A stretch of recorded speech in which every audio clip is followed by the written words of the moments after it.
Bonjour à toutes et à tous.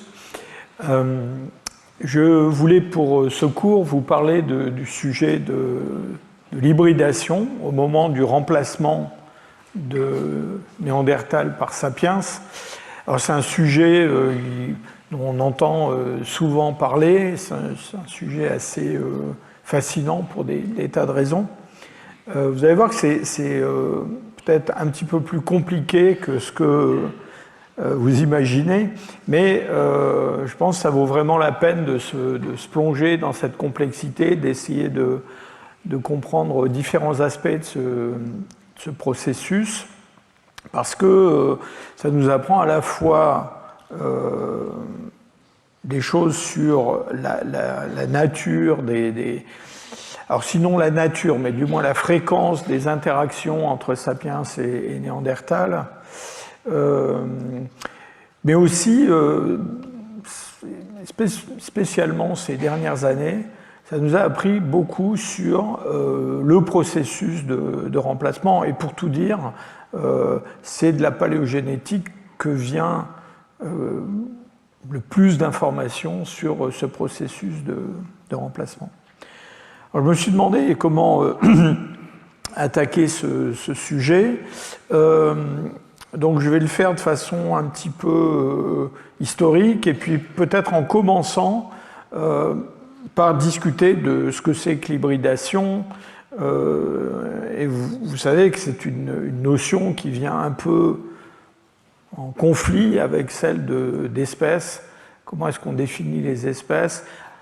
J'ai donné il y a quelques années un cours, pendant toute une année, sur la définition de l'espèce, sur les tribulations de l'espèce, et dans ce cours, il y avait une séance qui était particulièrement consacrée à l'hybridation. Donc, si vraiment c'est un sujet qui vous intéresse, je vous recommande de retrouver la vidéo qui est accessible en ligne. Vous verrez des histoires d'hybridation entre bisons et aurochs, entre différents cétacés, carnivores. Enfin, j'avais exhumé tout un tas de bizarreries dans la nature. Alors qu'aujourd'hui, le sujet, c'est l'homme. Et d'ailleurs, c'est intéressant de voir comment la mise en évidence de ces processus d'hybridation entre Néandertal et Sapiens, dans le fond, a énormément réactivé ce sujet de l'hybridation en général. Il faut dire que c'est arrivé aussi pour des raisons purement, j'allais dire conjoncturelles. C'est parce qu'on a fait énormément de progrès techniques et surtout qu'on a eu des équipements qui permettaient de faire du séquençage à haut débit et donc de séquencer l'entièreté du génome, alors des humains, des néandertals, etc., que assez logiquement, à peu près au même moment, on s'est mis à séquencer tout un tas de génomes d'autres créatures. D'ailleurs, on s'est rendu compte à ce moment-là que évidemment, tout le monde était très excité par cette histoire d'hybridation Néandertal-Sapiens, mais en fait,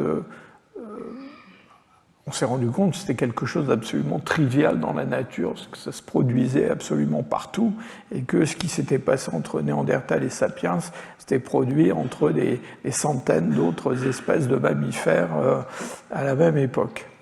Donc on commence par ces notions générales sur l'hybridation. Puis ensuite, on va plonger un peu plus précisément dans le cas de Néandertal et de Sapiens.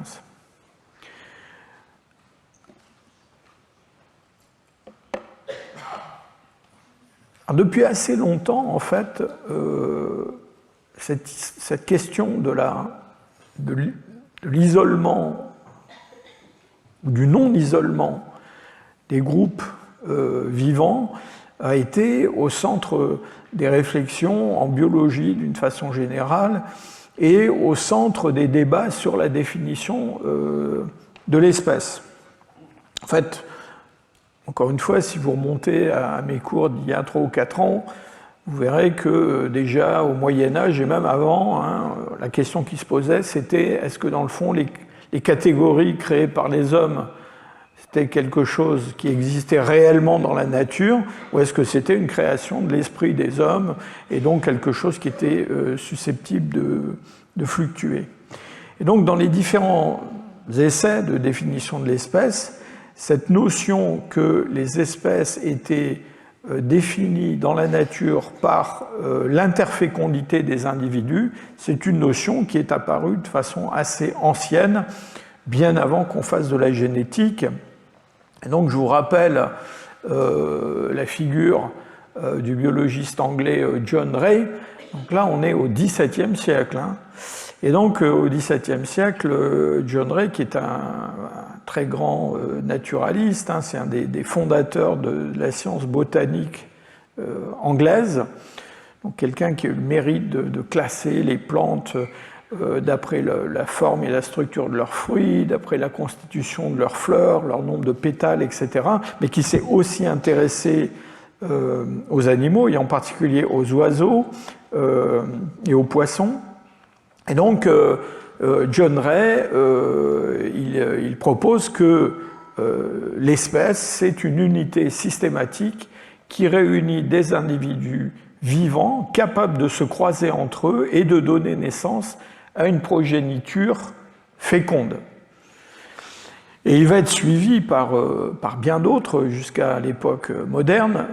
Pour aller très vite, hein, je vous cite à nouveau Buffon. Alors, on est maintenant au XVIIIe siècle, et Buffon poursuit un petit peu dans la même veine. Hein. Il produit cette monumentale histoire naturelle en 36 volumes, dont les premières paraissent en 1749.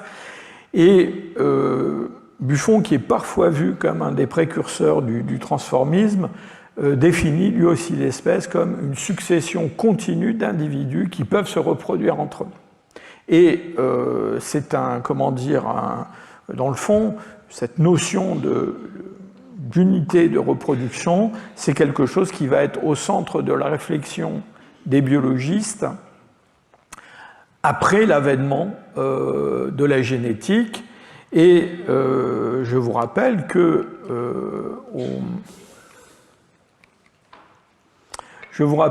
qu'au milieu du XXe siècle, on voit émerger une théorie synthétique de l'évolution qui mêle à la fois des concepts traditionnels et puis toutes les avancées qui ont lieu et qui vont avoir lieu avec le développement des études sur l'ADN et de la génétique plus tard. Et donc ce groupe de biologistes bien connus au milieu du XXe siècle, propose cette fameuse théorie synthétique et un concept de l'espèce qu'on a appelé le concept biologique de l'espèce.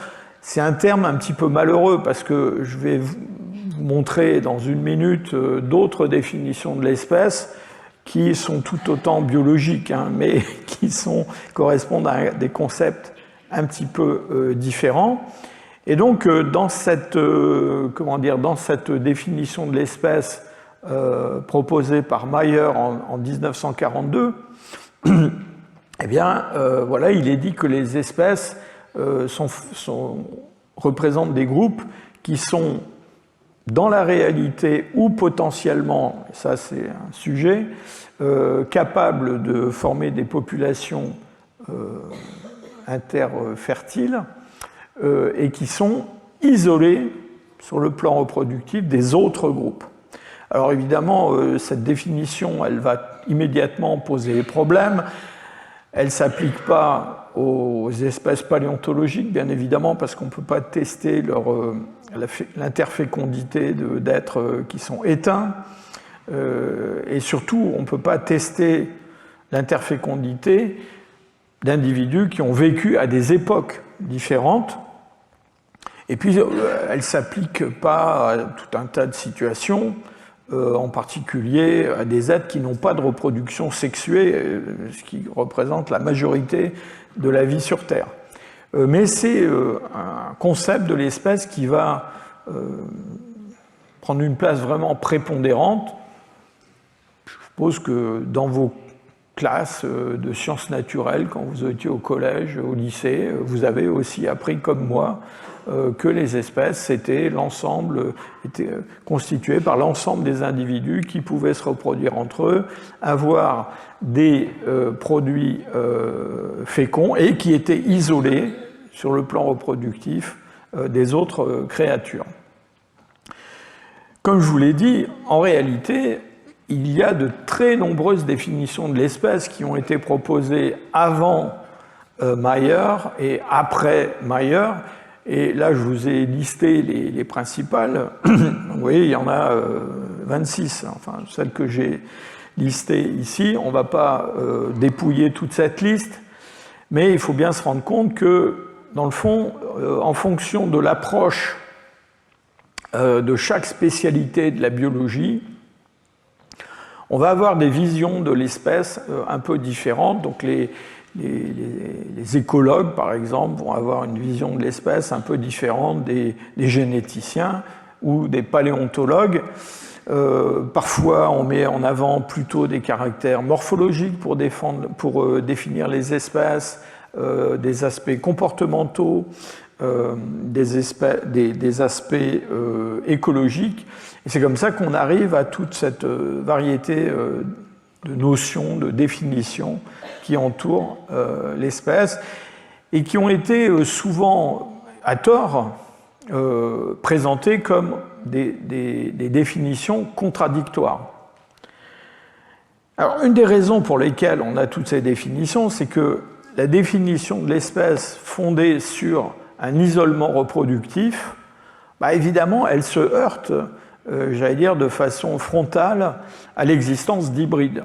Et des hybrides, on sait depuis longtemps que dans la nature, il y a des hybrides entre des créatures, j'allais dire, qu'on considère manifestement comme des espèces différentes. Déjà au XIXe siècle et même avant, on s'était bien rendu compte dans les zoos que si on mettait ensemble des ours polaires et des ours bruns, ils finissaient par produire des hybrides, que ces hybrides parfois étaient stériles, mais pas toujours, parfois ils étaient féconds, et que parfois même ces hybrides n'étaient pas seulement le produit du croisement d'espèces différentes, mais parfois de genres de mammifères différents. Alors les genres, c'est la catégorie au-dessus, si je peux dire. Et donc on a des exemples, je me souviens vous avoir parlé, à vous ou à vos prédécesseurs, d'hybrides, par exemple de beluga et de narval. Ce sont des cétacés qui appartiennent à des genres différents, et on a des hybrides de ces animaux.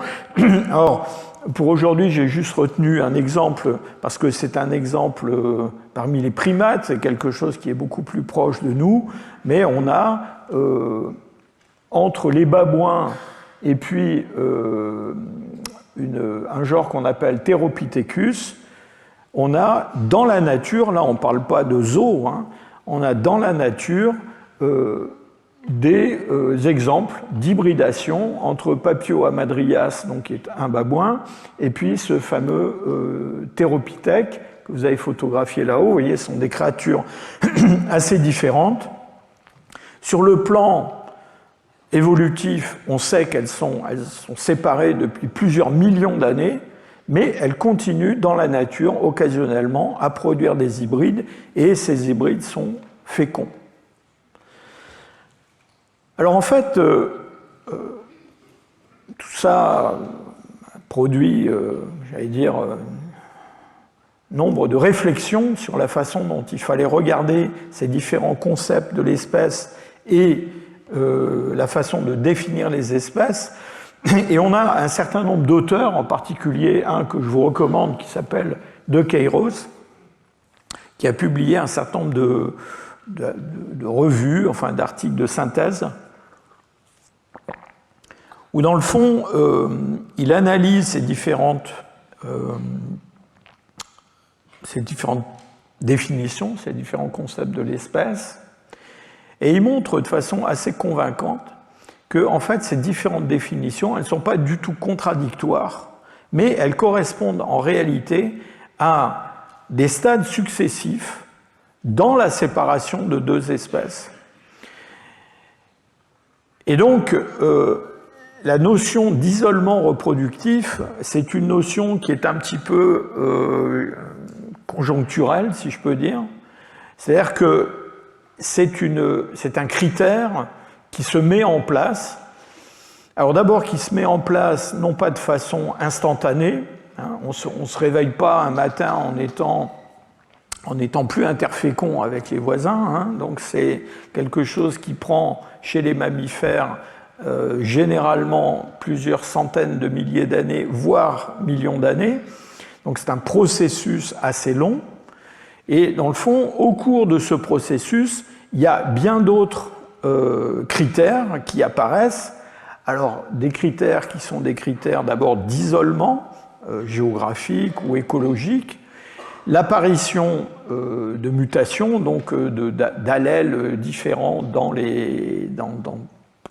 deux lignées sœurs, comme c'est représenté ici, évidemment des habitats différents avec des adaptations différentes, des caractères morphologiques qui se mettent en place, et dans le fond, il faut attendre la fin de ce processus pour avoir un isolement reproductif absolument étanche.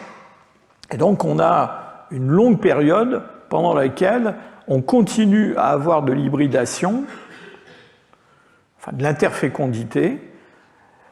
On a au début des produits qui sont des produits féconds, et puis au cours du temps, cette interfécondité, elle va fonctionner de moins en moins bien, c'est-à-dire que la fécondité en fait des hybrides va s'abaisser progressivement jusqu'à ce qu'ils deviennent stériles. Et d'ailleurs, dans la nature, généralement, on a un des sexes d'hybride qui devient stérile avant l'autre. C'est lié à ce qu'on appelle l'hétérogamie, c'est-à-dire le fait que en tout cas chez les mammifères, les mâles ont deux chromosomes sexuels différents, alors que les femelles ont deux chromosomes X. Chez les oiseaux, c'est le contraire. Donc en général, c'est le sexe hétérogamique qui devient stérile le premier, ce qu'on appelle la loi d'Haldane. Et donc, de Kéros et d'autres ont fait valoir que les différentes définitions, les différents concepts d'espèces, concepts génomiques, concepts morphologiques, concepts écologiques, etc., eh bien, en fait, ça représentait des gradations dans ce processus, et on pouvait, dans le fond, les empiler les uns sur les autres plutôt que de les mettre en contradiction. Et tout ça, ça amène ces gens-là à définir l'espèce non plus comme des entités qui sont isolées sur le plan reproductif, mais plutôt comme des métapopulations qui sont en voie de séparation et qui aboutissent finalement à un isolement reproductif total, mais qu'on doit reconnaître comme des espèces. Pourquoi ? Eh bien parce que, on va en parler tout à l'heure à propos d'un exemple chez les primates, parce qu'en fait, au cours de ce processus, à partir d'un certain stade, il n'y a pas de retour en arrière possible. C'est-à-dire que dans ce processus-là, il y a un moment où, bien que ces deux métapopulations sœurs soient toujours potentiellement interfécondes et produisent des hybrides féconds, eh bien, elles ne peuvent plus fusionner, si je peux dire, pour revenir au stade de l'espèce mère qui leur a donné naissance. Et donc, à partir du moment où elles sont engagées dans cette voie sans retour en arrière possible, eh bien, on va les reconnaître comme des espèces. Alors là, évidemment, c'est un petit peu embêtant parce que ça complique les choses. On avait un critère simple, et ce critère, maintenant, il faut l'abandonner.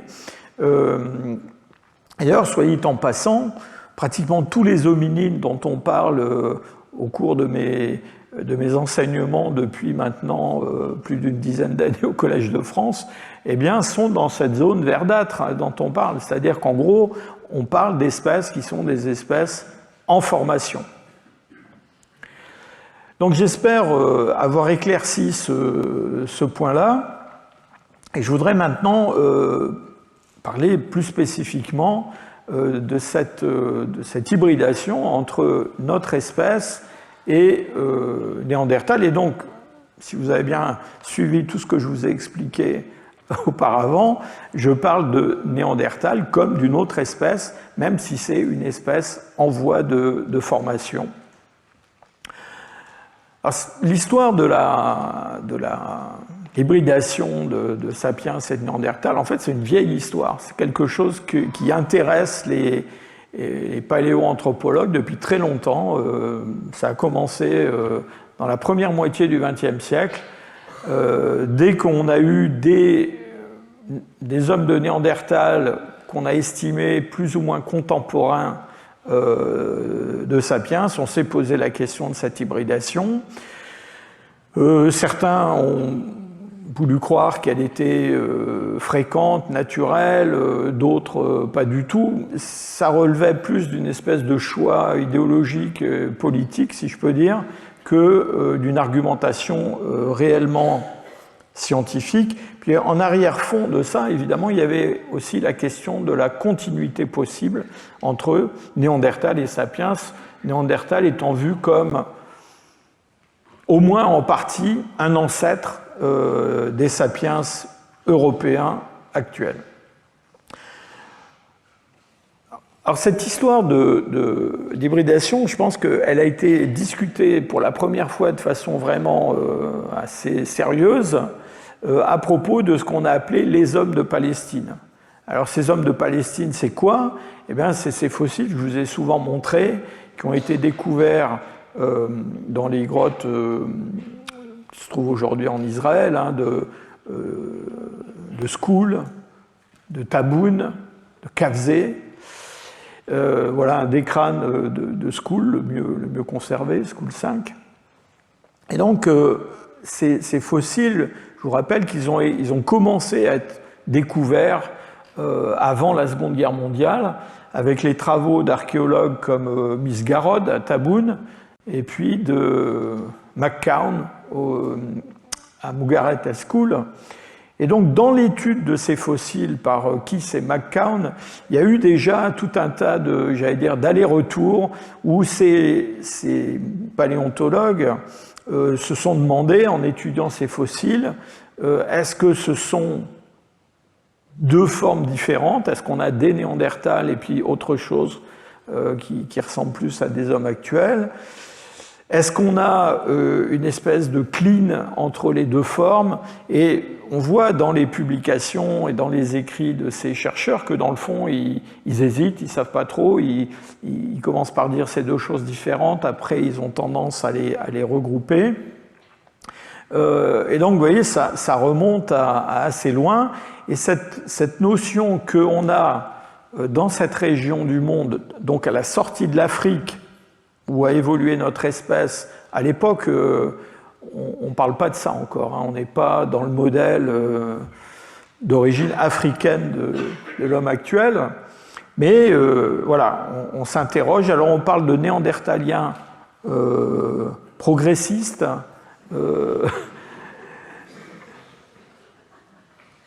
c'est une notion qui a été très présente. Alors je n'ai pas résisté au plaisir de vous mettre la photo de cet anthropologue hongrois qui s'appelait Andor Toma. Alors j'ai une affection particulière pour Andor Toma parce qu'il était dans mon jury de thèse quand j'étais étudiant, donc vous voyez, ça ne nous rajeunit pas. Et Andor Toma, bon, c'était un Hongrois qui avait fui la Hongrie du temps de l'Union soviétique, hein, donc il avait trouvé refuge en France, c'est comme ça qu'il a atterri dans mon jury de thèse. Et donc, bon, il avait travaillé sur des fossiles, et il travaillait en particulier sur les fossiles de Vertes Deleuze. C'est un hominine européen découvert en Hongrie, dans un site qui est assez célèbre, du Pléistocène moyen. Et alors, Thomas, quand il était en France, il a produit un certain nombre d'articles qui étaient un peu des articles de synthèse, puisqu'il ne pouvait plus travailler sur ces fossiles hongrois. Et il a publié plusieurs articles sur le multirégionalisme. Vous savez, le multirégionalisme, c'est l'origine locale des Homo sapiens. Enfin, tout le monde était plus ou moins multirégional à l'époque. Je l'étais presque, en fait. Hein. C'était quelque chose qui était vraiment dans l'air. Hein. Bon. Mais il a aussi publié un article sur ces fameux hommes de Palestine, où il a vraiment développé cette notion qu'en fait, on avait affaire à des métis, qu'on avait les deux extrêmes de la variation.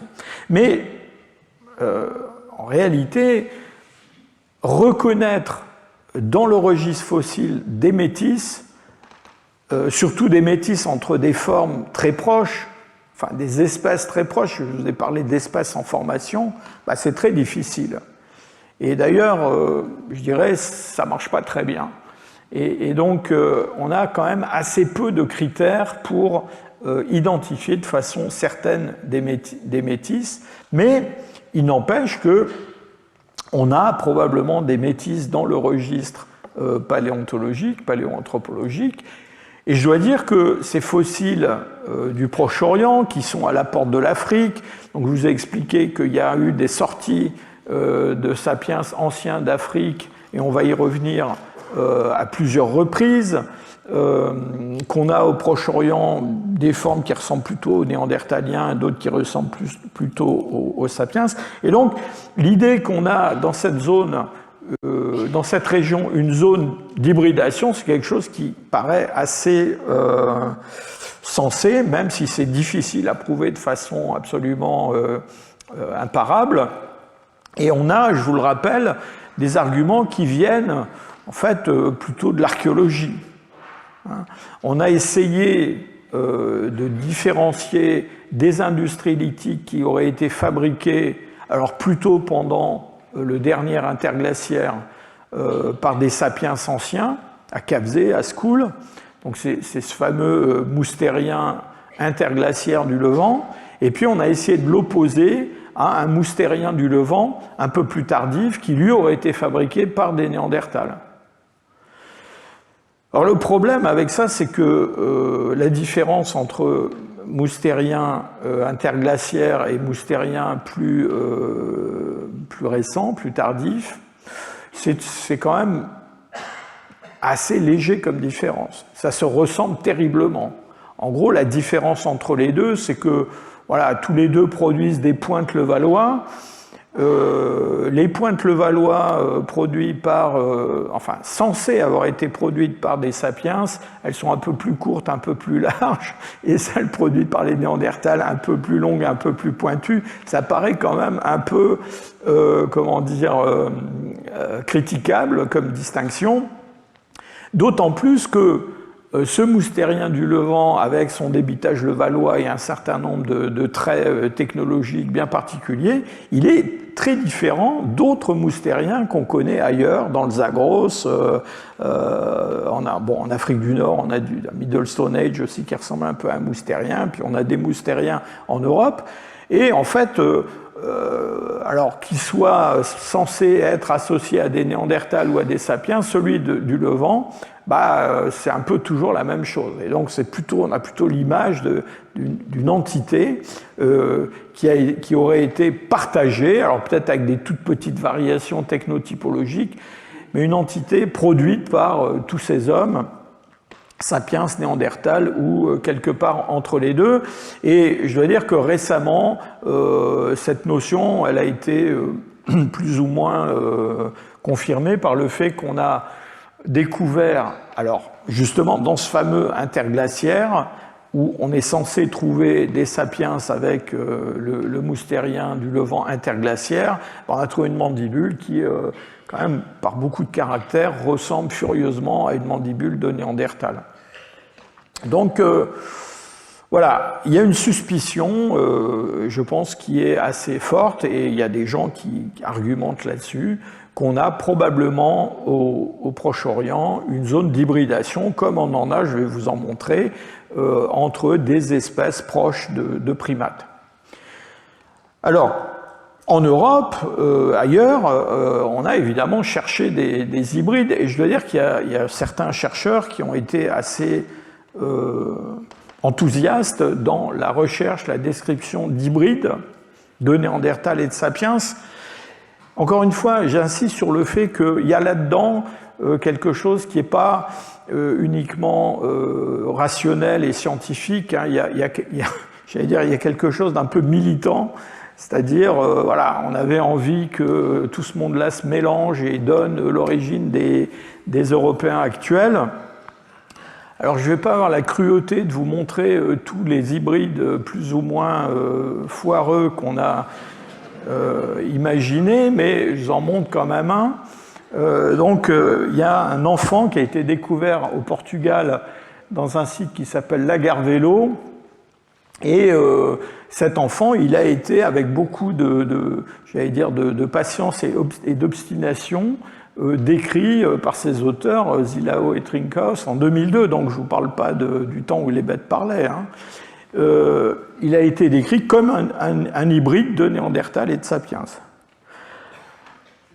Alors, depuis, je pense qu'on a un peu glissé sous le tapis la poussière de Lagarvelo, mais c'est quelque chose qui a été très discuté, qui a été central, d'ailleurs qui m'a valu de me fâcher avec Trinkaus, qui, quand il a réalisé que je n'avalais pas, si je peux dire, Lagarvelo, a décidé de ne plus me parler.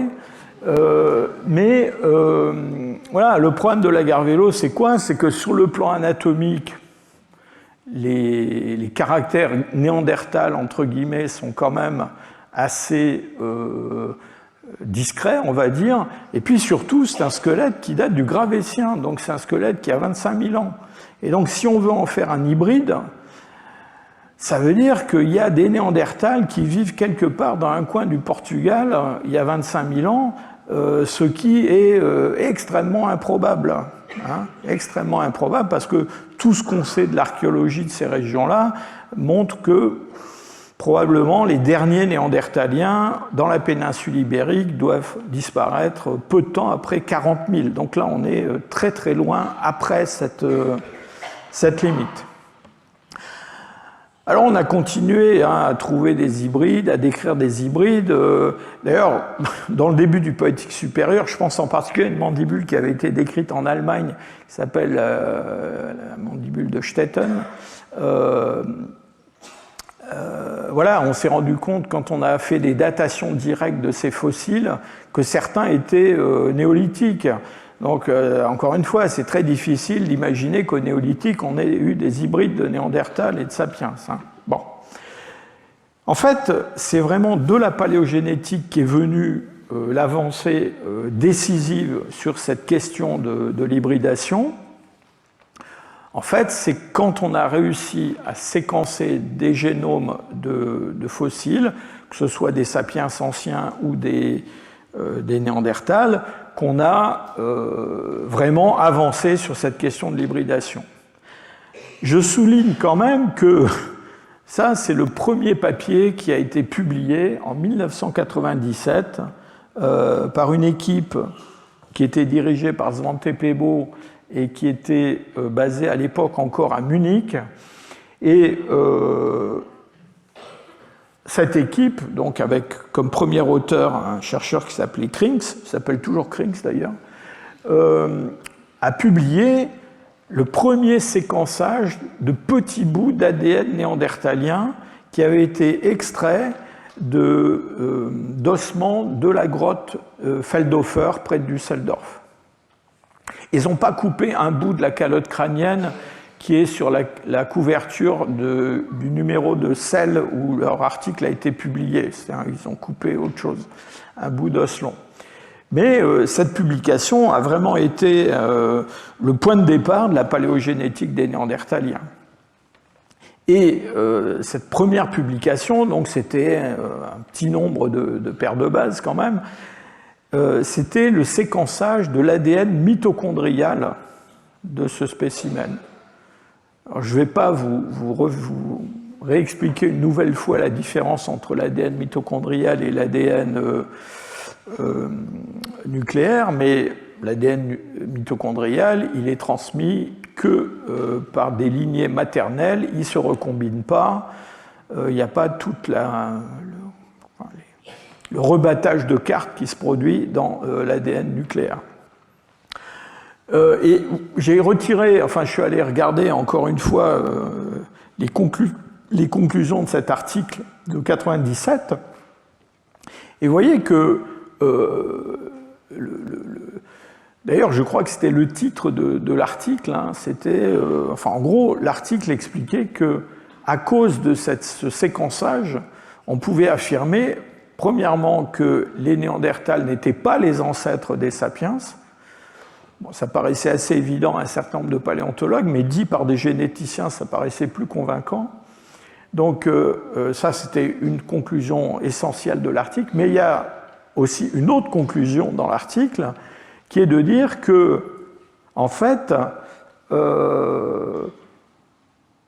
le séquençage produit soutient la notion, enfin le scénario d'une origine des Homo sapiens quelque part en Afrique, comme une espèce différente des Néandertals et d'un remplacement des Néandertaliens with little or no interbreeding, hein, c'est-à-dire à l'époque, donc l'équipe de Pebo, dans le fond, ne croit pas trop à l'hybridation. Ils disent il y a un remplacement, il n'y a pas de mélange, c'est une espèce qui remplace une autre. Alors après, ça a changé énormément, mais ça, c'était le point de départ. Alors évidemment, quand on lit l'article en détail, et bon, cet article il a été lu et relu, ils sont quand même prudents, parce qu'ils disent on n'exclut pas que ailleurs dans le génome, on va peut-être un jour trouver la trace de cet ADN néandertalien. C'était assez prudent parce que, effectivement, comme l'ADN mitochondrial ne se recombine pas, eh ben, c'est pas vraiment sur cet ADN-là qu'on peut aller détecter une hybridation avec une petite introgression d'ADN venant d'autre part. Parce que, voilà, l'ADN mitochondrial, il n'y a pas le choix. Vous avez celui de maman, vous n'avez pas celui de papa, et donc papa peut être n'importe quoi, vous n'aurez jamais un bout de son ADN mitochondrial. Alors, l'avancée vraiment déterminante, ça a été en 2010, quand est paru dans la revue Science un article qui s'appelait « A Draft Sequence of the Neanderthal Genome ». Et là, c'est la première publication du séquençage, alors pas de la totalité, mais quand même d'une très grande partie, du génome nucléaire de Néandertaliens, extrait, alors vous voyez, de fragments osseux qui ne sont pas très spectaculaires, qui viennent de la grotte de Vinja, en Croatie. Et cet article est publié par un chercheur, lui aussi de l'équipe de Pebo, qui entre-temps était venu à Leipzig et avait fondé l'Institut d'anthropologie évolutionnaire. Donc c'est Richard Green qui est le premier auteur, qui est quelqu'un avec qui que j'ai bien connu, avec qui j'ai souvent discuté de ces questions-là. Et donc Green, son groupe et toute l'équipe autour de Pebo arrive à produire une séquence assez complète, alors qui va être par la suite, je ne vais pas vous faire tout l'historique des séquençages d'ADN néandertalien, mais depuis on en a produit d'autres assez complètes, même plus complètes.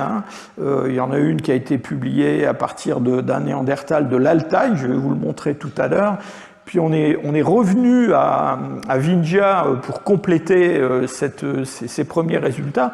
Donc on a eu quand même, déjà en 2010, vraiment de quoi discuter de ces questions d'hybridation.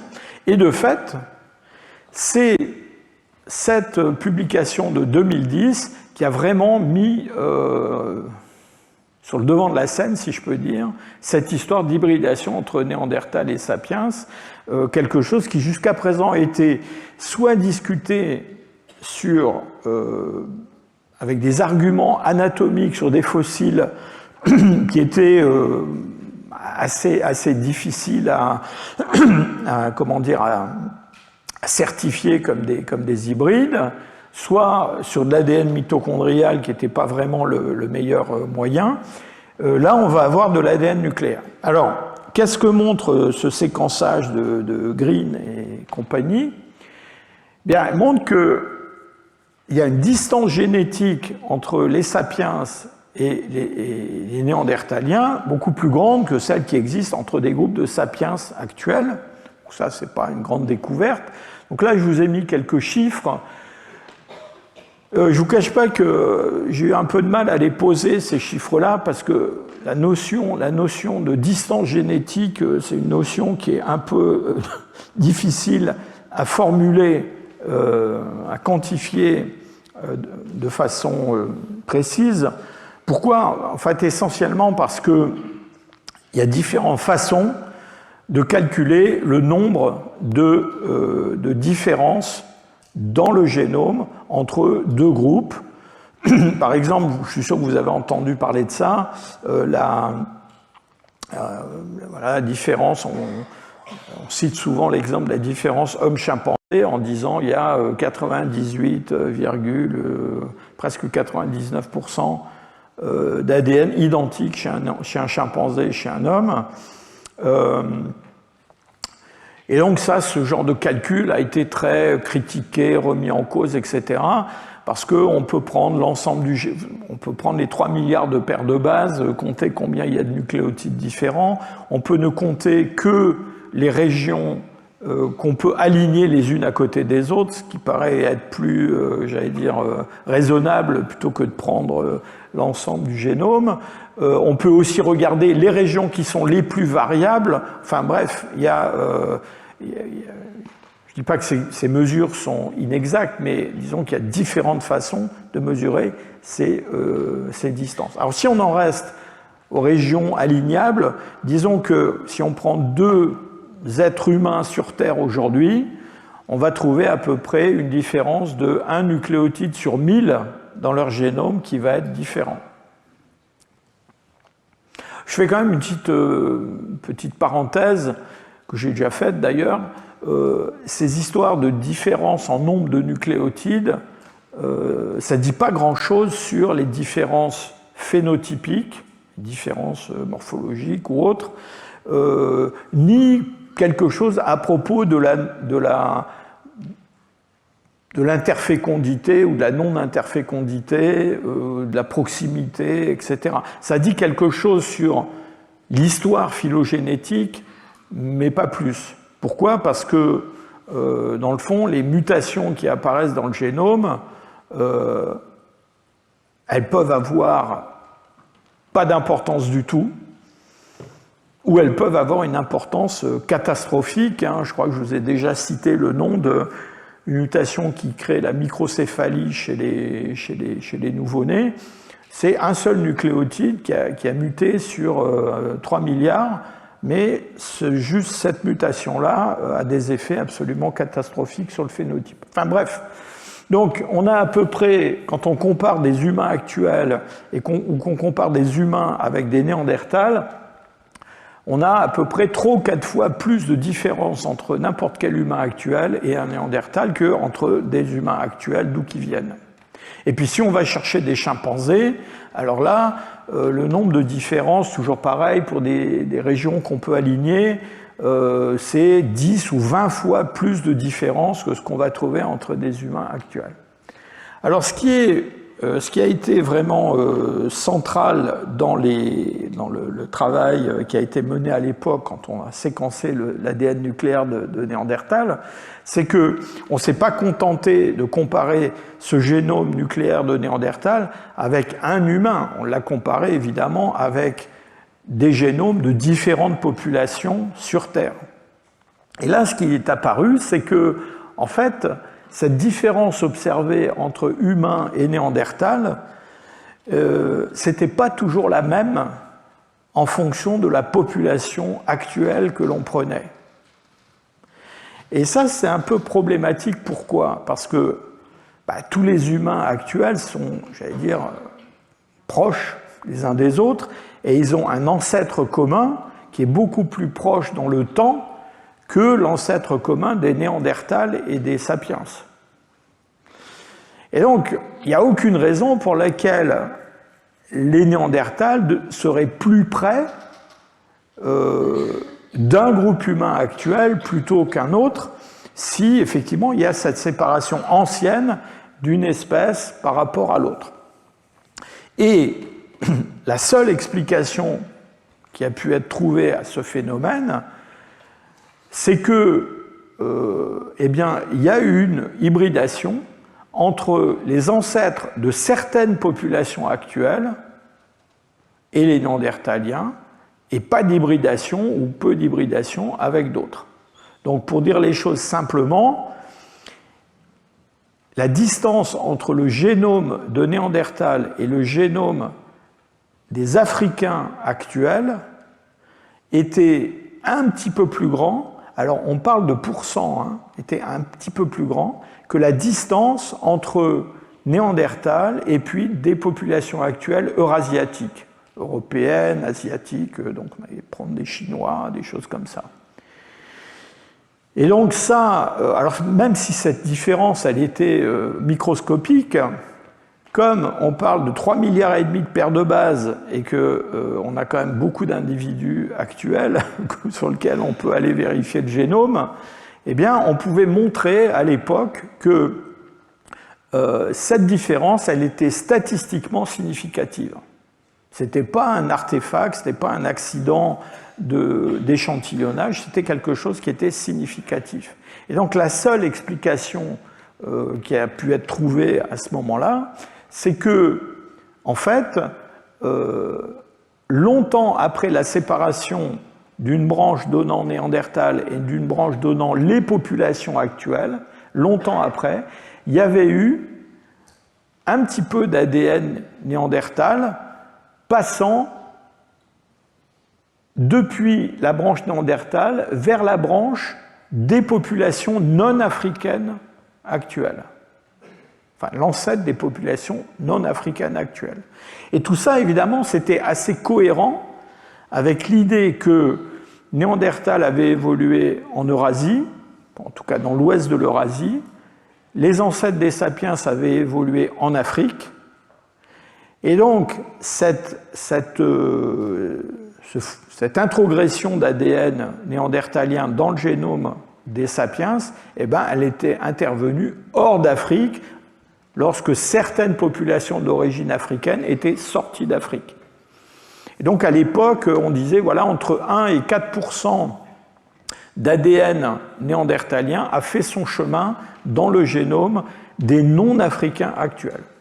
Alors, je vous précise tout de suite que, bon, aujourd'hui, on a un peu affiné cette image et qu'on sait que même en Afrique, on trouve un petit peu d'ADN néandertalien dans certaines régions. Et la raison pour laquelle on trouve un peu d'ADN néandertalien dans certaines régions d'Afrique, bah, c'est que ces régions d'Afrique, elles ont reçu secondairement des populations d'origine eurasiatique. C'est vrai en Afrique de l'Est, par exemple, autour de la mer Rouge, par là, on a ça. C'est vrai aussi en Afrique du Nord. Donc ce que vous voyez, c'est camembert avec une part sombre. Alors c'est pas la part d'ADN néandertalien, hein. C'est la part d'ADN néandertalien comparée à ce qu'on trouve en Eurasie. Alors vous voyez quand même du côté de la Tunisie, il y a des gens qui ont exactement la même proportion d'ADN néandertalien que ce qu'on pourrait trouver en Europe par exemple. Puis après, surtout quand on va vers l'ouest, là-bas c'est beaucoup moins. Mais donc il y a un petit peu, et ça s'explique de façon assez simple, c'est que dans le fond le Maghreb, alors, probablement essentiellement après le dernier maximum glaciaire, a été repeuplé par ou en partie peuplé par des populations originaires du Proche-Orient qui, elles, avaient déjà subi, si je peux dire, l'introgression d'ADN néandertalien. Alors, à la suite de ces travaux donc, fondateurs de 2010, il y a eu une multitude d'études sur cette question d'hybridation, de flux génique, d'introgression entre Néandertal et Sapiens, mais pas que. Là, je vous montre une figure qui est tirée d'un article qui date déjà d'il y a quelques années, où vous avez à gauche cette grosse sphère orange, ce gros disque orange sont des Sapiens, des Néandertals en vert, des Denisoviens que vous connaissez bien maintenant, et vous voyez qu'il y a des flèches rouges à peu près dans tous les sens, c'est-à-dire qu'il y a non seulement de l'ADN néandertalien qui a fait son chemin dans le génome des sapiens, mais aussi de l'ADN de Denisovien qui est venu se mélanger avec tout ça en Asie, des échanges entre Néandertal et Denisovien directement, et puis ce que j'ai évoqué dans un cours précédent, c'est-à-dire des apports, si je peux dire, de groupes encore plus anciens que les paléogénéticiens ont baptisé super archaïques. Hein. Et donc tout ça, ça nous dit quoi? Ça nous dit que quand des populations dominines, encore une fois, je reviens à cette notion d'espèces en formation, mais pas isolées sur le plan reproductif, ben, quand elles se rencontrent ou quand elles se remplacent les unes des autres, presque systématiquement, ces remplacements sont des remplacements avec des fuites. Et donc, c'est un phénomène absolument banal qui s'est produit probablement quantité de fois avant la période de temps qui nous intéresse. Et évidemment, avec l'ADN ancien, on ne peut pas remonter très très loin dans le temps, mais certainement le cas pour tous les hominines du Plio-Pléistocène. Alors, cette histoire d'hybridation entre sapiens et Néandertal, Denisoviens et sapiens, enfin Néandertal et Denisoviens, bon, ça enthousiasmé la communauté scientifique, tout le monde s'est intéressé beaucoup à cette question-là, ça a frappé l'esprit du public. Mon collègue et ami Svante Pääbo a fini par obtenir un prix Nobel pour ça, donc c'est vraiment quelque chose qui a été une avancée absolument décisive. Alors de mon point de vue, pas tellement à cause de l'histoire de l'hybridation, mais parce que, en fait, la paléogénétique nous a fourni un outil complètement exceptionnel pour discuter des processus de peuplement du passé et de remplacement de groupes les uns par les autres. Alors ça a suscité tellement d'enthousiasme que du coup, je vous ai déjà dit que les paléoanthropologues aimaient bien, enfin certains trouvaient des hybrides, donc on a continué à trouver des hybrides. Donc tous ne sont pas vraiment des hybrides. Je vous cite cet exemple qui est une petite mandibule qui vient d'un site italien, de la région de Vérone, Roméo et Juliette. Et donc voilà, si vous allez à Vérone, vous n'êtes pas loin de cette petite grotte là, Riparo Mezzena. Et donc en 2012, on a publié cette petite mandibule comme une mandibule d'hybride. Pourquoi? Parce que morphologiquement, vous voyez qu'elle a, enfin vous voyez ou vous voyez pas, mais croyez-moi sur parole, c'est une mandibule d'enfant avec un petit menton osseux, une caractéristique d'Homo sapiens.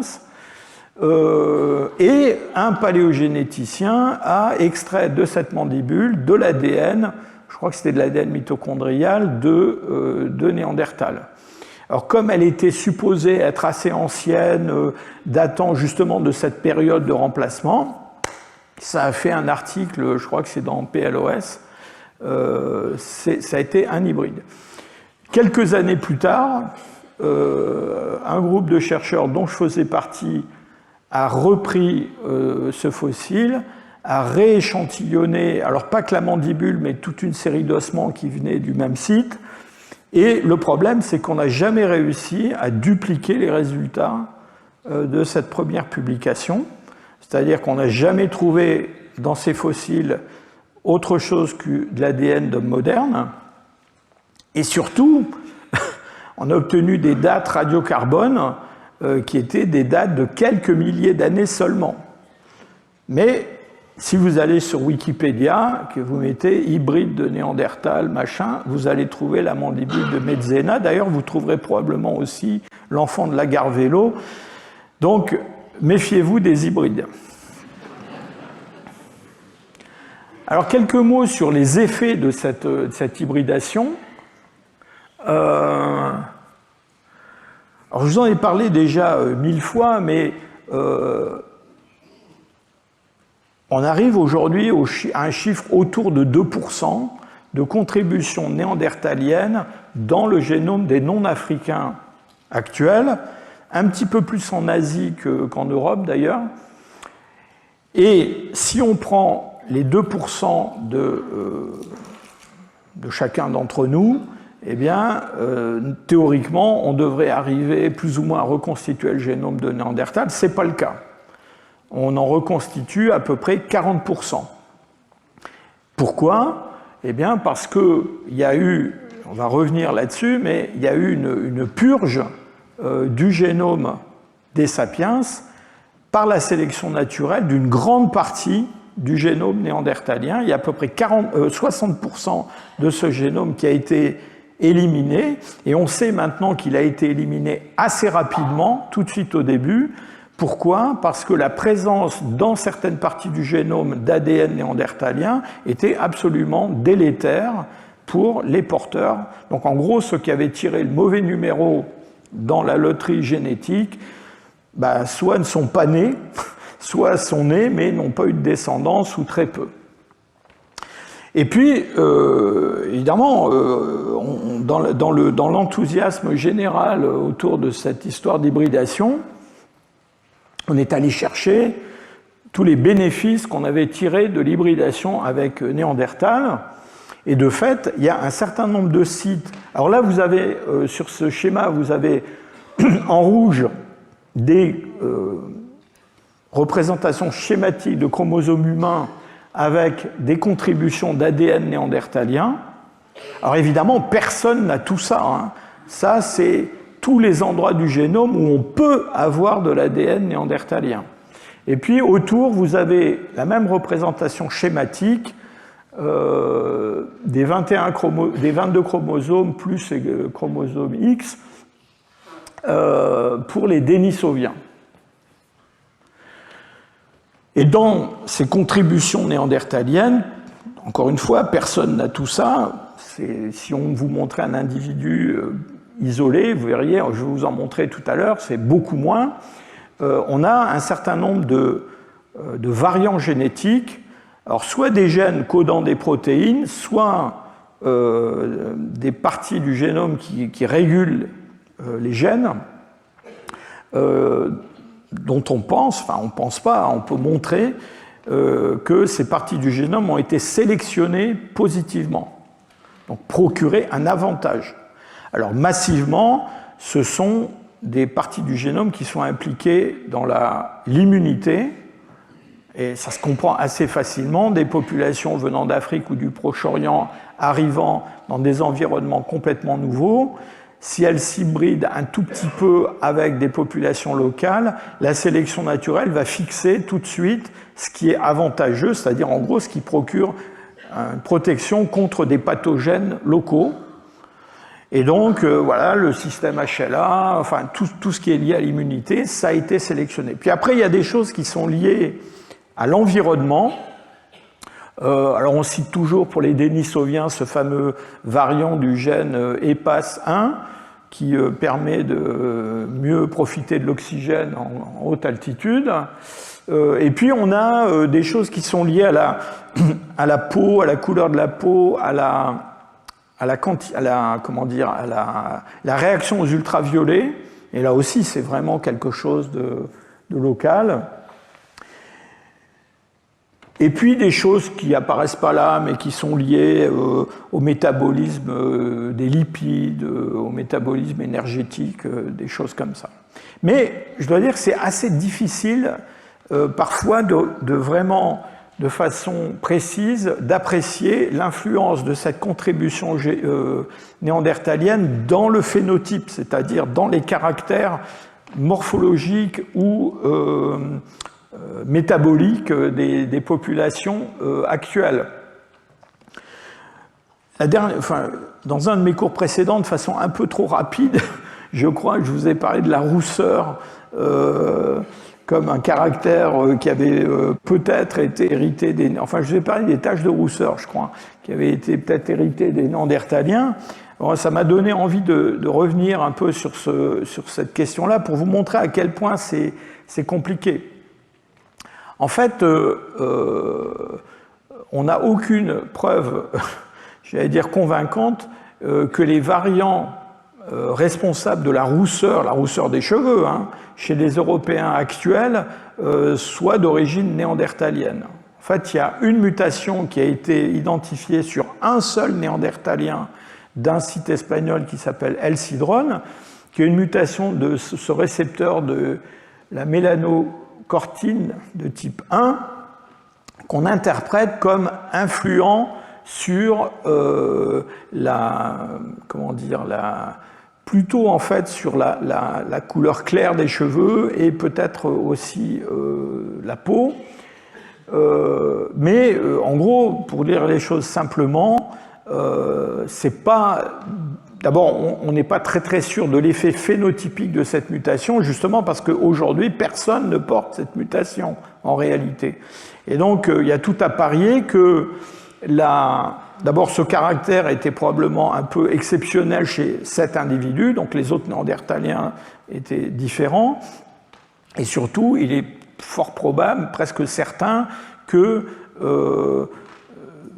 même les taches de rousseur qu'on peut observer chez des humains actuels en Europe, eh bien, soit en partie l'effet d'une adaptation convergente, peut-être aussi, alors dans le cas des taches de rousseur, en partie héritées de variants introgressés depuis les néandertaliens. Mais vous voyez, c'est assez compliqué.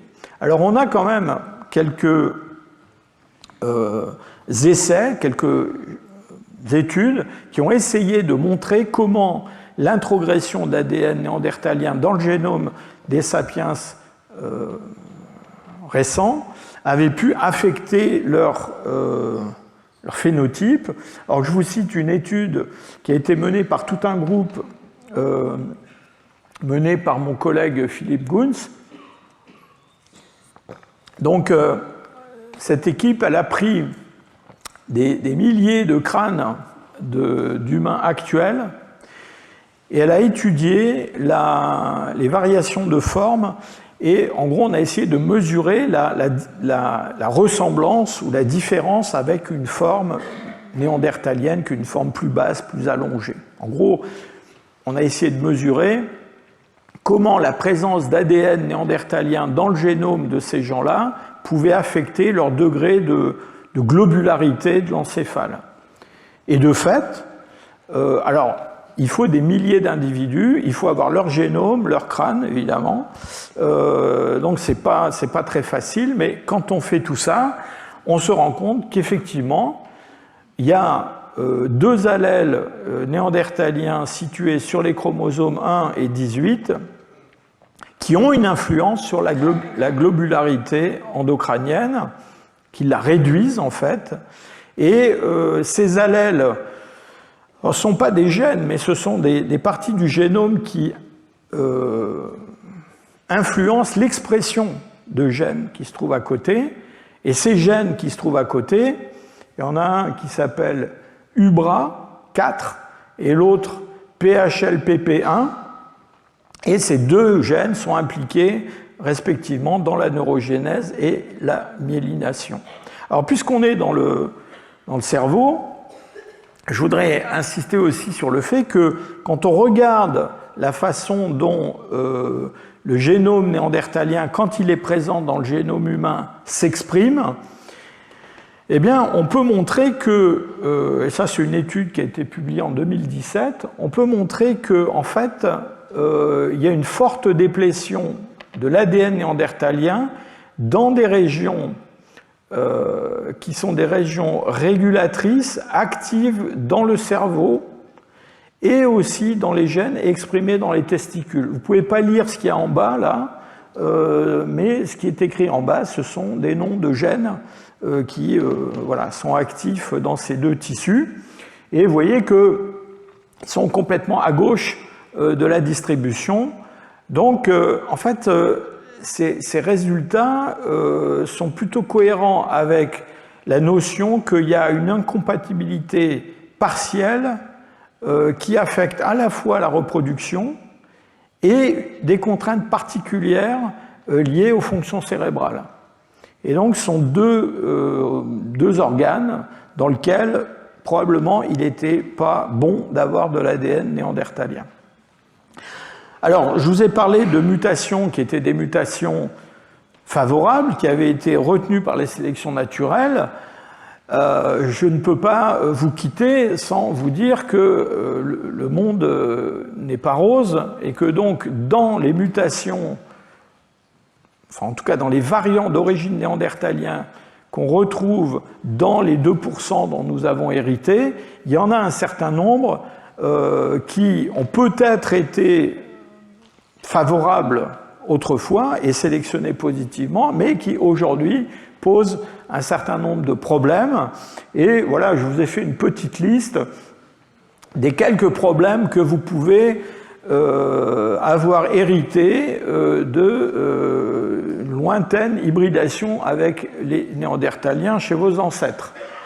Alors, dans le système immunitaire, je vous ai dit, c'est là qu'on a la contribution néandertalienne la plus évidente.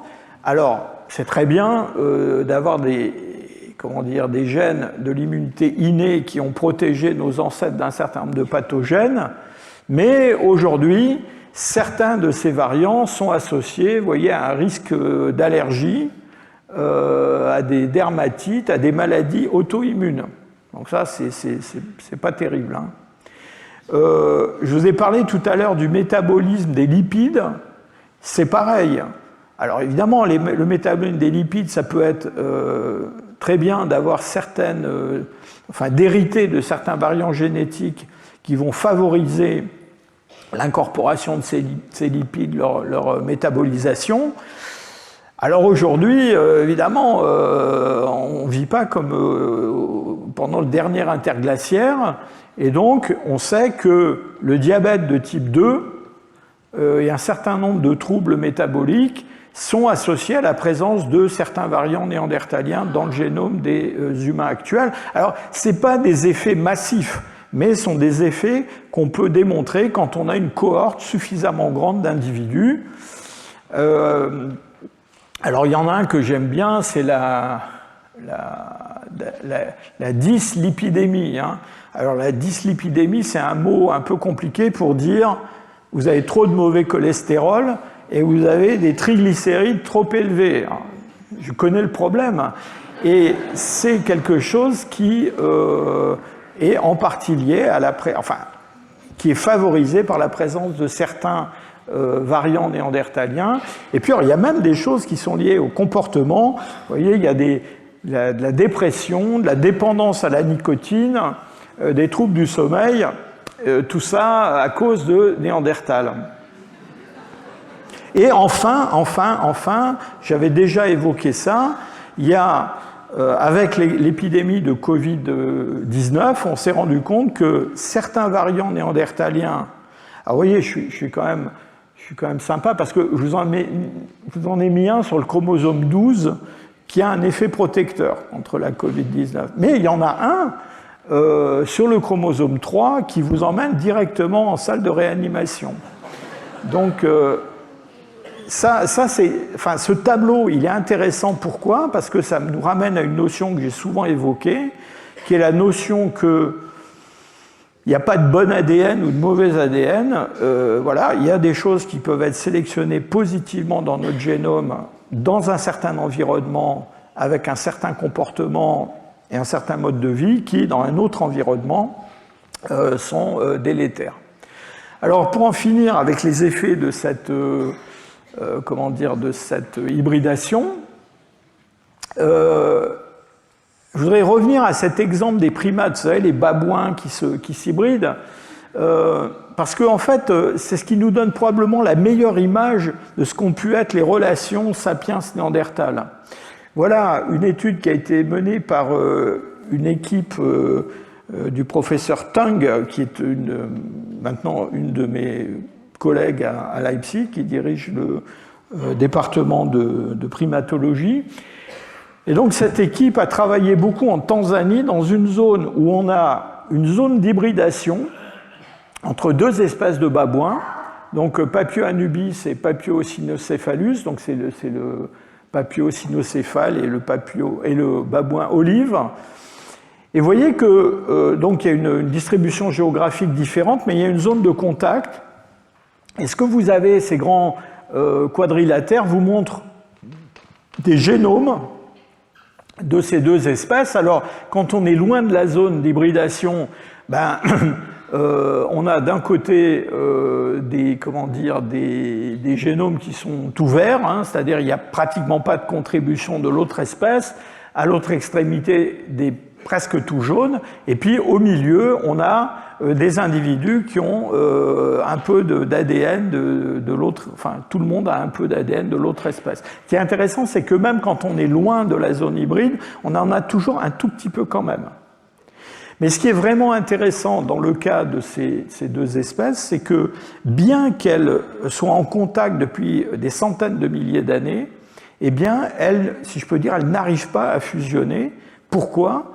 Parce qu'elles sont allées déjà trop loin dans ce processus de séparation. Et donc, même si on a des hybrides qui sont des hybrides féconds, eh bien, on voit qu'il existe déjà des mécanismes de sélection qui contribuent à maintenir des frontières spécifiques chez les primates, et c'est probablement ce qui nous donne la meilleure image de nos relations sapiens-néandertal. Alors, pour finir sur ce thème, je voudrais revenir vers la reproduction.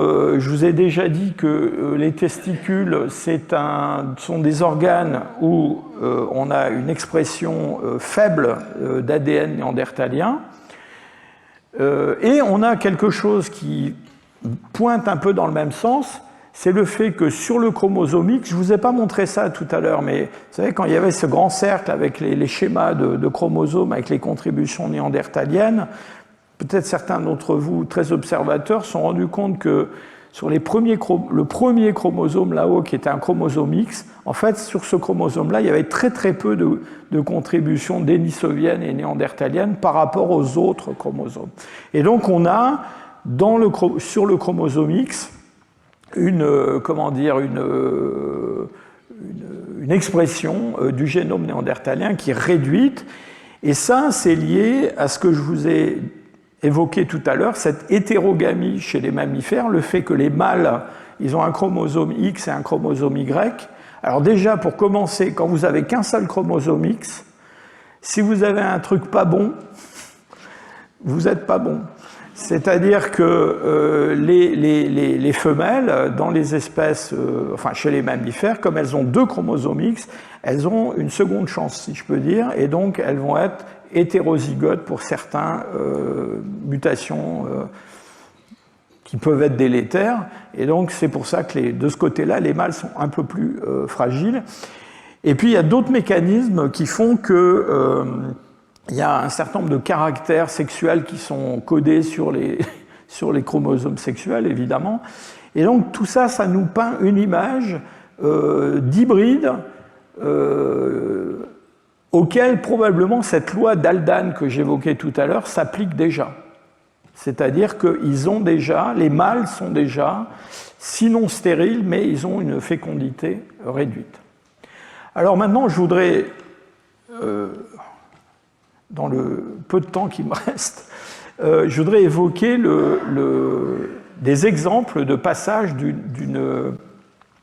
d'ADN d'un groupe à l'autre, et à commencer par Sapiens Néandertal. On parle tout le temps du passage de Néandertal vers Sapiens. Et on dit, mais chez les Néandertals, on ne trouve pas d'ADN de Sapiens. Alors, c'est pas vrai, en fait. On n'en trouve pas chez les derniers Néandertaliens, au moment du grand remplacement, si je peux dire. Mais avant cela, il y a eu des introgressions d'ADN d'origine africaine. Alors, on s'en est rendu compte, notamment, quand on a découvert les Denisoviens. Quand on a découvert les Denisoviens, voilà le premier arbre phylogénétique qu'on a pu tracer en 2010 en utilisant l'ADN mitochondrial. Et vous voyez que et c'est comme ça que les Denisoviens ont été vendus, si je peux dire, au début. On a dit les Denisoviens, c'est un groupe très ancien, très primitif, qui a divergé avant la divergence Néandertal-Sapiens. D'accord ? Et puis, pratiquement quelques mois après, quand on a eu l'ADN nucléaire, on s'est rendu compte que ce n'était pas vrai du tout. C'est-à-dire que les Néandertaliens et les Denisoviens sont deux groupes frères, plus proches l'un de l'autre qu'ils ne le sont des Sapiens. Et donc, là, l'explication de ça, c'est quoi? C'est que, voilà un arbre phylogénétique très simplifié qui vous montre cette divergence entre Sapiens à droite et puis le couple Denisovien Néandertal. Et vous voyez qu'en superposition, on a mis un arbre qui est l'arbre spécifiquement de l'ADN mitochondrial. Et c'est un arbre différent de l'arbre produit par l'ADN nucléaire. Pourquoi? Eh bien parce que, alors là, c'est une date, évidemment, c'est extrêmement vague, quelque part entre 470 000 et 220 000 avant le présent, il y a de l'ADN mitochondrial d'origine africaine qui a fait son chemin dans le génome des Néandertaliens. Et donc, en d'autres termes, les Denisoviens et les Néandertaliens les plus anciens ont le même ADN mitochondrial, et c'est ce qui a été confirmé quand on a séquencé l'ADN des fossiles de Cima de los Huesos, qui ont 400 000 ans, donc ils sont près de la divergence. Donc là, ils avaient un ADN mitochondrial qui ressemblait à celui des Denisoviens, mais quelque part, autour de 300 000, eh bien, il y a eu un remplacement de cet ADN mitochondrial chez les Néandertaliens par de l'ADN d'origine africaine. Alors c'est enfin, j'ai déjà raconté ça plusieurs fois, c'est un phénomène qui est très connu, c'est-à-dire cette espèce de divorce entre un arbre phylogénétique d'ADN mitochondrial et puis d'ADN nucléaire. Ici, c'est l'exemple des ours bruns et des ours polaires. Pourquoi? Parce que quand il y a une hybridation entre deux espèces, encore une fois, on peut tirer qu'un seul ADN mitochondrial. Et donc, on peut, par différents mécanismes qui sont en partie liés au hasard, on peut avoir une espèce qui hérite entièrement d'un ADN mitochondrial qui n'était pas le sien à l'origine.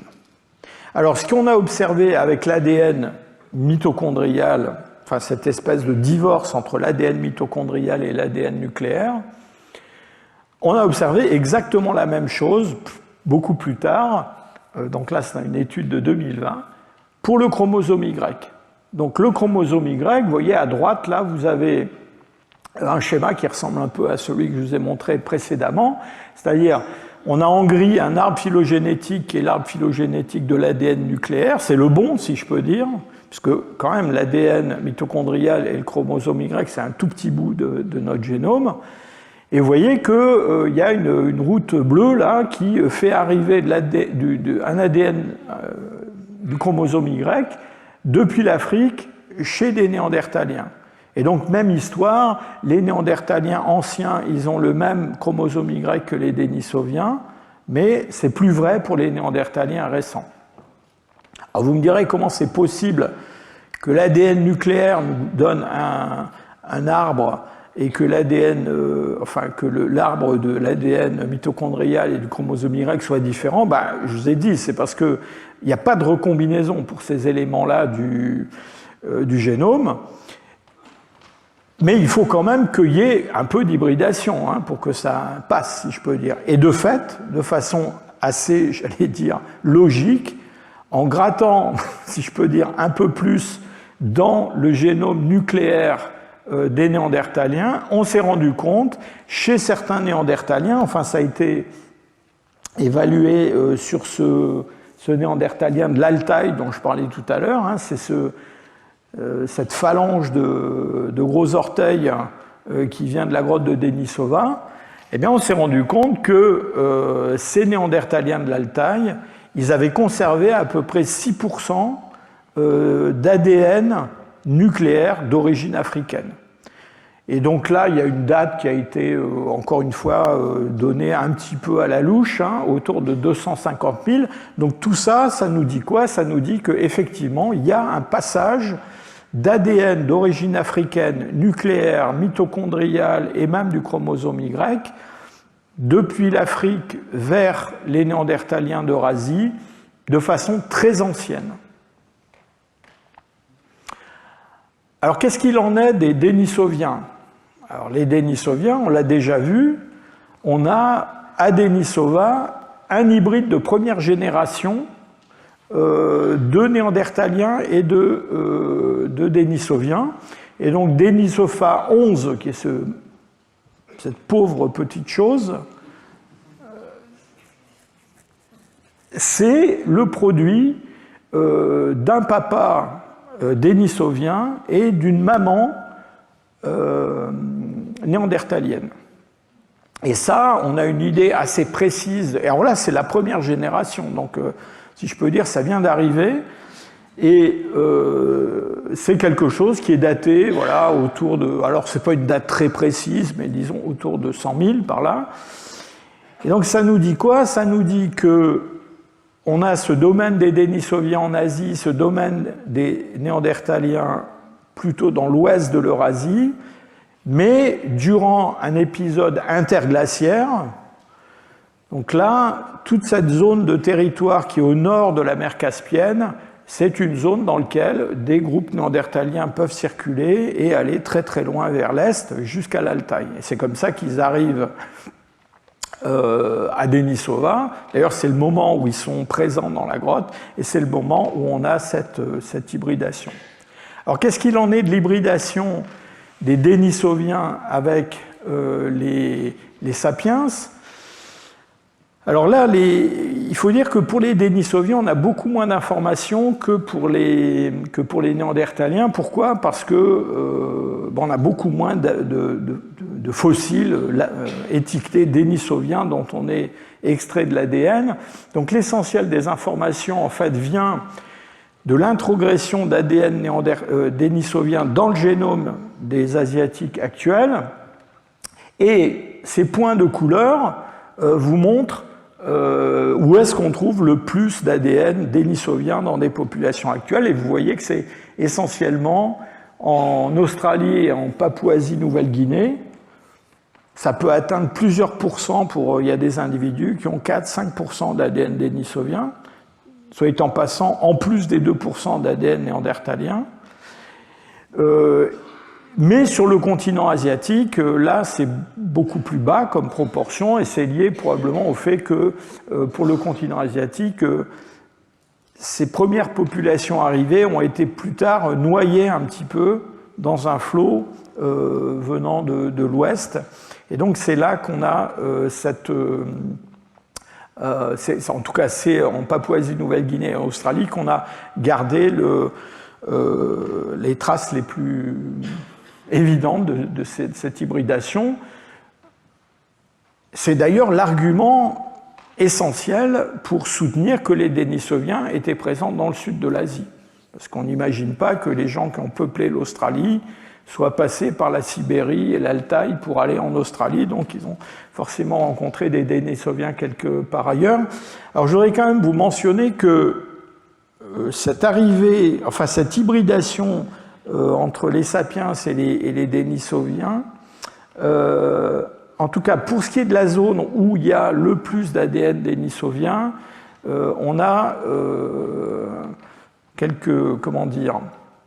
on a des résultats qui sont des résultats un peu surprenants à propos de l'âge. Alors évidemment, encore une fois, l'arrivée principale, elle est à 50 000 ou avant, hein, c'est là que ça se passe, mais on a des données en Papouasie-Nouvelle-Guinée en particulier, qui suggèrent des épisodes d'hybridation beaucoup plus tardifs.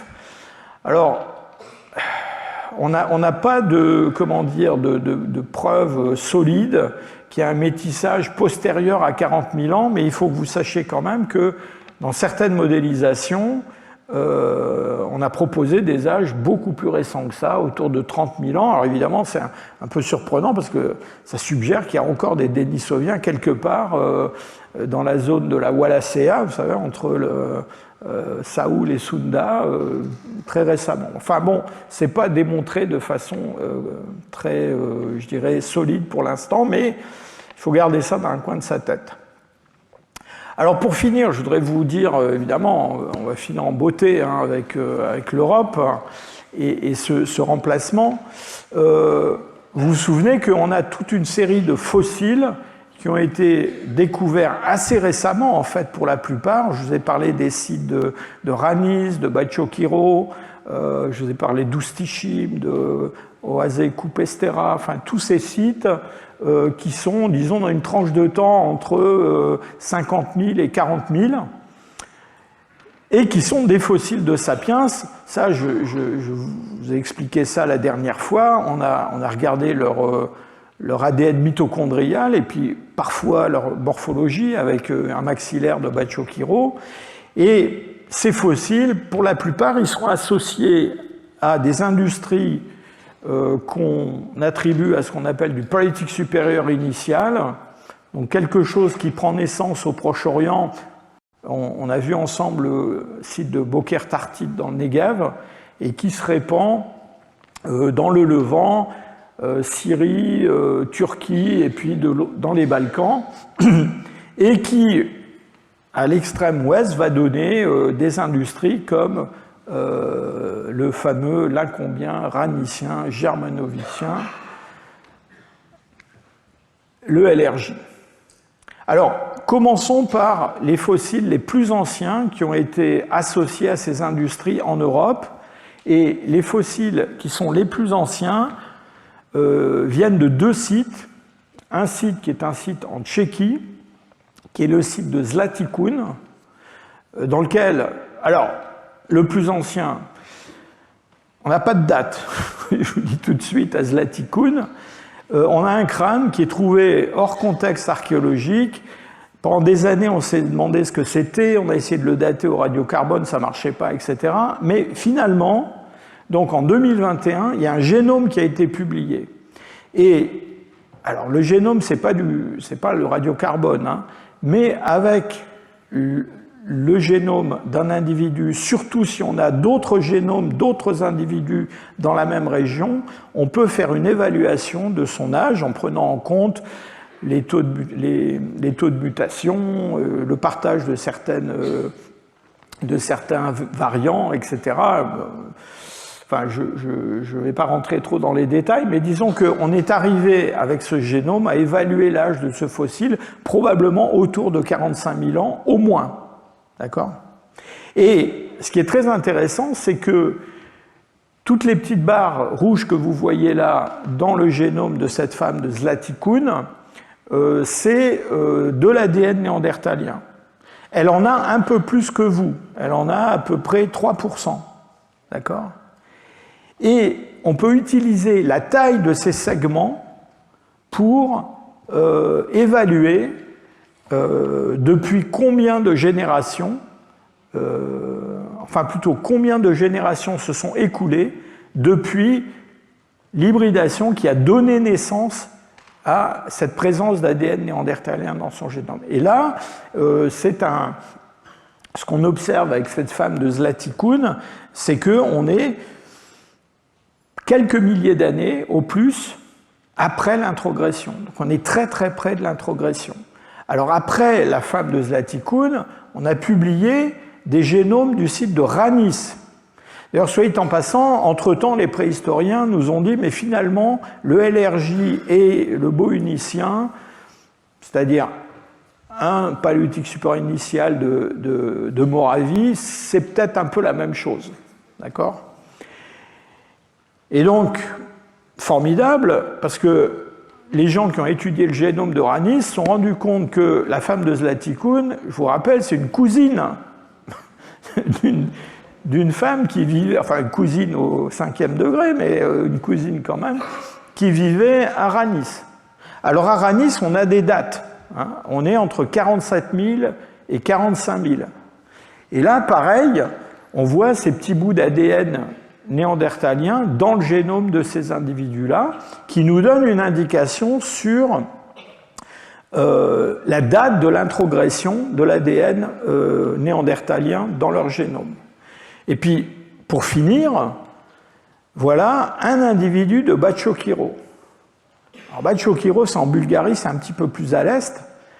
Bachio-Kiro, on est plutôt entre 43 000 et 45 000. Donc on est un peu après Ranis et Zlatikun.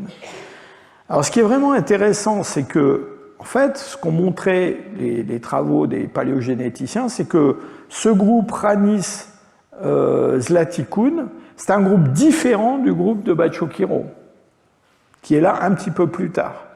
Donc ils ont pas, c'est pas la même population. C'est un autre groupe de migrants qui arrivent, petit groupe, quelques centaines d'individus.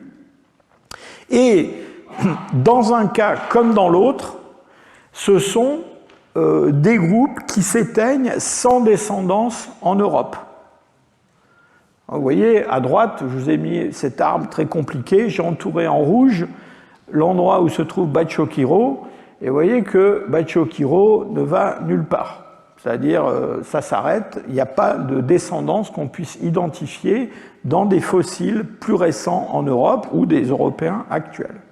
Mais, ce qui est absolument extraordinaire, c'est que, et je suis sûr que ça n'a pas échappé à votre sagacité, quand on compare ces chromosomes de cet individu de Bachio-Kiro à ce que je vous ai montré à Ranis ou à Zlatikun,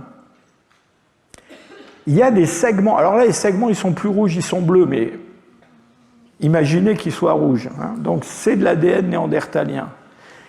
Ce qui est extraordinaire quand on compare ces deux génomes, c'est qu'on voit que dans le cas de Bachio-Kiro, on a des fragments d'ADN néandertalien beaucoup plus grands que dans les autres génomes. En particulier, là, c'est le cas sur le chromosome 2 et sur le chromosome 19, où on a carrément un grand segment d'ADN néandertalien qui est présent. Et ça veut dire quoi? Ça veut dire que, en plus de l'ADN hérité de l'introgression qui a donné vos 2% d'ADN néandertalien, ces individus de Bachio-Kiro qui sont plus tardifs que ceux de Ranis et de Zlatikun, ils ont eu un second épisode d'hybridation localement. Alors bon, un jour on résoudra tout ça, mais c'est vrai que c'est assez impressionnant, parce que d'abord ça montre quoi? Ça montre que tous ces groupes, elles ont des histoires différentes. C'est des petits groupes de migrants qui arrivent, ils arrivent avec leur ADN de néandertalien, enfin un tout petit peu, 2-3%. Il y en a qui s'hybrident localement à nouveau avec des néandertaliens locaux, c'est le cas à Bachio-Kiro, mais il y en a, ils ne veulent pas connaître les néandertaliens locaux, que ce soit Ranis, que ce soit Zlatikun. Donc des histoires complètement différentes. Et soit dit en passant, alors dans le cas de ces individus de Bachio-Kiro, on sait qu'on est seulement 5 générations après l'épisode d'hybridation. Et ces gens-là, on est vraiment au contact des néandertaliens. Alors ça pose des tas de questions, parce que ça veut dire que peut-être 2000 ans après que des sapiens venant du Proche-Orient soient allés en Thuringe, là-bas en Allemagne, sans se mélanger avec des néandertaliens locaux, il y en a qui arrivent plus tard et qui, en Bulgarie, trouvent moyen de s'hybrider avec des néandertaliens. Alors, ça veut dire qu'il y a des néandertaliens quelque part, évidemment. Donc ça dépeint un paysage qui est tout à fait surprenant. L'autre chose qui est vraiment intéressante, c'est que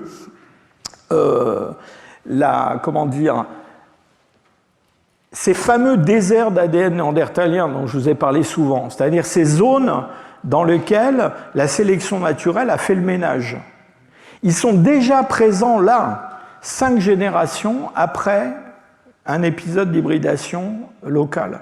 Donc ça veut dire que la sélection qui purge le génome des sapiens de la contribution néandertalienne, enfin d'une partie de la contribution néandertalienne, c'est une sélection violente, c'est une sélection brutale qui joue dès les premières générations. Ce n'est pas un truc qui se déroule sur des milliers d'années. Alors avec tous ces résultats, on peut essayer, maintenant qu'on a tous ces génomes qu'on n'avait pas autrefois, on peut essayer d'évaluer la date de l'introgression néandertalienne qui a donné vos 2% d'ADN néandertalien. Parce que, bon, c'est intéressant que les gens de Bachokiro ils soient hybridés localement avec les néandertaliens, mais comme ils n'ont pas de descendants aujourd'hui, voilà, cette contribution-là, elle compte plus, si je peux dire. Donc celle qui compte, c'est celle qu'on trouve chez tout le monde, Ranis, Bachokiro, Zlatikun, tous les autres dont je ne vous ai pas parlé, et vous et moi. Et donc là, comment on fait? Eh bien, on peut évaluer le nombre de générations écoulées depuis l'hybridation en regardant la longueur de ces fragments d'ADN néandertalien introgressés dans le génome. C'est ce qui est en suivant l'axe vertical. Et puis, on peut comparer ça à des âges, à des dates. Et vous voyez que plus on va vers la droite, et plus on a un nombre de générations faibles, hein, évalué à partir de la taille de ces fragments. Et puis quand la courbe, enfin la droite de régression touche l'axe horizontal, eh ben, c'est 0 génération écoulée depuis l'introgression. Et vous voyez que cette droite, alors là, il y a tout un tas de fossiles qui ont été rentrés, on a mesuré la longueur de ces segments, on a évalué le nombre de générations. Vous voyez que cette courbe, elle rejoint l'axe horizontal quelque part vers 47 000. Alors, je suis sûr que ça ne vous impressionne pas tellement, mais moi, ça m'impressionne énormément parce que, en fait, pendant depuis qu'on a identifié cette introgression d'ADN néandertalien dans le génome des non-africains, les chiffres que tout le monde avait en tête, c'était des chiffres, on disait, oui, ça doit être vers 80 000, vers 60 000, quelque chose comme ça. Et en fait, il y a quelques mois, il y a eu 2 papiers qui ont été publiés. Donc un papier par Sumer et plusieurs auteurs, et puis un autre par Yassi, d'ailleurs tous les deux rattachés à l'Institut de Leipzig, hein, mais un dans Nature et un autre dans Science. Et ces 2 papiers, avec des méthodes différentes, ont essayé d'évaluer l'âge de cette introgression. Et les 2 papiers concluent à des âges surprenants. Surprenants pourquoi? Parce qu'ils sont très récents. Donc, dans le cas du papier de Sumer et collaborateurs, l'introgression d'ADN néandertalien dans le génome des non-africains actuels est estimée entre 45 000 et 49 000. Ça veut dire que c'est juste avant Ranis, quoi. Ranis, ils sont juste quelques siècles après cette introgression. Yassi trouve des résultats, c'est un peu moins précis, mais ils prennent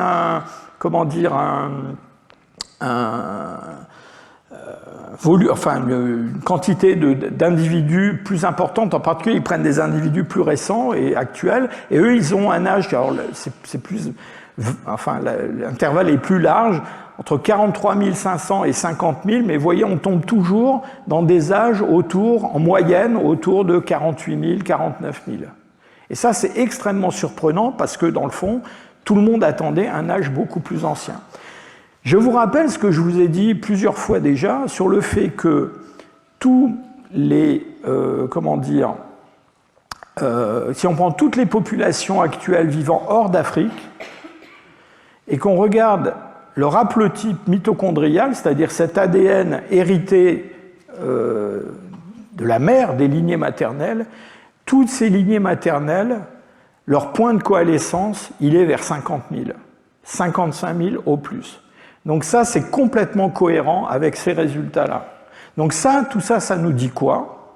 Ça nous dit que les sapiens, ils sont sortis et ressortis et re-ressortis d'Afrique plein de fois, 250 000 ans au moins. Je vous ai montré qu'il y a de l'ADN d'origine africaine qui arrive chez les Néandertaliens. Et qu'il y a une sortie qui est la bonne, si je peux dire. Et cette sortie qui est la bonne, eh bien, elle se passe assez récemment, probablement moins de 50 000 ans. Et c'est une population qui se retrouve au Proche-Orient, il va se créer au Proche-Orient une population réservoir qui est là-haut. C'est cette population qui reçoit l'introgression d'ADN néandertalien là tout de suite à la porte de l'Afrique. Et c'est ce réservoir de population qui va être à l'origine des populations pionnières qui vont aller à Raniz, Latikun, à Bachokiro, à Oustishim, et toutes ces petites populations qui ont essaimé en Eurasie et qui ont disparu sans descendance.